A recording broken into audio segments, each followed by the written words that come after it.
You know that feeling when you realize you haven't spoken to anyone in days. Not just a quiet day, days. And something in your chest starts to feel wrong. Not sad exactly, more like a dull, grinding pressure that you can't quite name. You might tell yourself you're fine. You might even believe it. But your body is doing something far more alarming than you realize. It is sending out the exact same distress signal it sends when something is trying to kill you. That is not a metaphor. Social pain and physical pain share the same neural circuitry in your brain.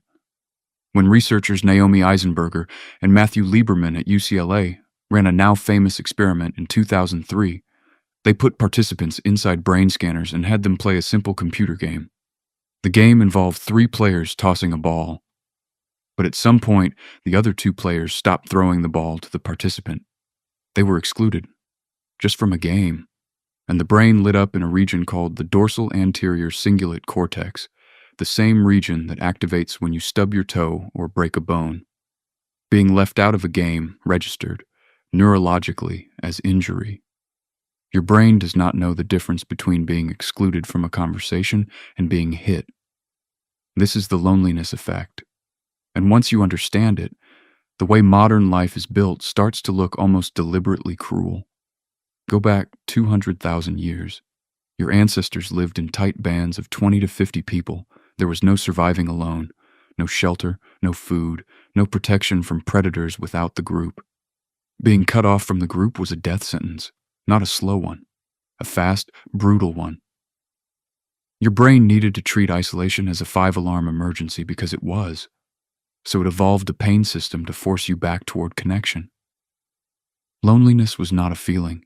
It was a biological alarm, a siren that did not turn off until you rejoined other people. That system is still running inside you, right now. The problem is, the environment has changed. Radically. But the alarm has not. In 2015, Julianne Holt Lundstad, a researcher at Brigham Young University, published what became one of the most cited studies on the subject. She and her colleagues analyzed data from over 3 million people across 148 studies. What they found should have caused a global emergency. Social isolation, they concluded, increases the risk of early death by 26%. Being lonely is, statistically, more dangerous than obesity. It is roughly equivalent to smoking 15 cigarettes a day, not in how it feels, in what it does to your body. Your body does not treat loneliness like a mood. It treats it like a wound. When the alarm goes off, your nervous system shifts. Cortisol floods your bloodstream. Inflammation rises. Your immune system enters a state of high alert, bracing for physical injury that never comes. Sleep becomes fractured. Your blood pressure climbs. Your heart works harder. Over months and years, the accumulated toll of this physiological stress starts to tear things apart from the inside. Cells age faster, arteries stiffen. Organs that were never meant to run in emergency mode begin to wear out. And here is the cruel twist. The loneliness itself changes how you see the world. John Cacioppo, a neuroscientist at the University of Chicago, and perhaps the foremost researcher on loneliness of the last 3 decades, spent years studying what chronic isolation does to cognition. He found that lonely people become hypervigilant to social threat. Their brains start scanning the environment for rejection, the way a soldier scans a battlefield for threats. They notice the slightly flat tone in a friend's voice, the unreturned message, the invitation that never came. They interpret neutral situations as hostile. And then, trying to protect themselves from further pain, they pull back. They withdraw. They go quiet, and they become more lonely. This is the trap. Loneliness rewires the brain to make connection harder. It is a feedback loop that the alarm system never anticipated because the alarm was designed for a world where isolation was temporary, where the group was always right there, where you could walk back to camp and find your people sitting around a fire. You do not have a camp. You have a phone. You have an apartment. You have a city of millions of people who do not know your name. You can be surrounded by humans in a subway car and feel the full, physiological weight of absolute isolation, because modern loneliness has almost nothing to do with proximity and everything to do with being seen. The distinction matters. Being physically alone and being lonely are not the same thing. A person surrounded by people who do not truly know them can be profoundly lonely. A person living in a cabin in the woods with deep, nourishing relationships can be profoundly well. What the brain is measuring is not presence, it is connection. Reciprocal recognition, the felt sense that someone actually sees you, knows you, and would notice if you were gone. That is what the alarm is crying out for. And in the modern world, that specific thing has become astonishingly hard to find. Not because people are cruel, not because you are broken, but because the structures that used to generate it organically have eroded. The small town where everyone knew your family. The religious community where you saw the same faces every week for decades. The workplace where you stayed for 30 years and built something that felt like a tribe. These structures existed not because people were wiser then, but because the pace of life forced sustained proximity. And sustained proximity, given enough time, tends to produce the thing the brain is looking for. We optimized those structures away. We optimized for efficiency, mobility, productivity, and novelty. We got all of them. And we got something we did not mean to get: a loneliness epidemic. In 2018, the United Kingdom became the first country in the world to appoint a minister for loneliness. Their own data showed that over 9 million people in the country often or always felt lonely. That figure was so alarming that a government position had to be created just to address it. Other countries followed.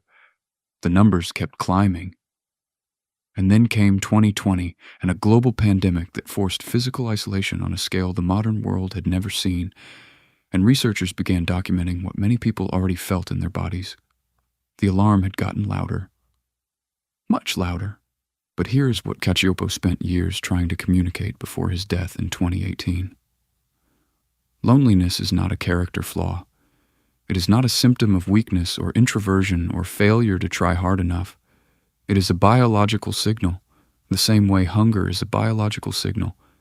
When you are hungry, you are not weak. Your body is correctly communicating a need. When you are lonely, your body is doing the exact same thing. The problem is not you. The problem is that the food your brain is looking for has become genuinely scarce.